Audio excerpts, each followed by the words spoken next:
हाय लोगोफोर, दिनै नोंथांमोननि गेजेराव दोंनै गोदान शायरि भिडिअ लानानै फैदों। फार्स्ट शायरिखौ हरदों बिरखां ब्रह्म, बिथाङा चिरां डिस्ट्रिक्टनिफ्राय, आरो सेकेन्ड शायरिखौ हरदों महन्त दैमारी, बिथाङा बाक्सा डिस्ट्रिक्टनिफ्राय। बिथांमोनहाबो मोनफा मोनफा इउटुब चेनेल दङ। बिथांमोननि इउटुब चेनेलनि लिंकखौ आंनि डिसक्रिपसनाव होनानै दोनबाय। नोंथांमोना बयबो थांनानै साबस्क्राइब खालामदो आरो बर'जों बर' बयबो सापर्ट होलायलायदो।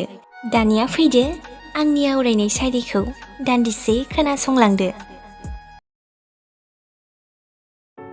ओइ सना, खोनासंलाय, जुदि नों आंखौ गारना थांनो मोनब्ला बै समावनो गारना थांखानांगौमोन।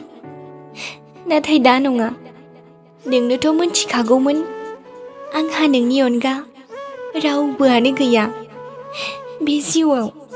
आइ रियेलि लाभ इउ। नों आंनि गिबि आरो जोबथा मोजां मोननाय।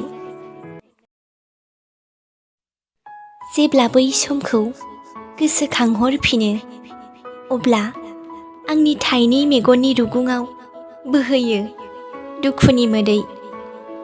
आं बै समखौ थांना थासान्दियाव माब्लाबाबो बावगारनो हानाय नङा सना।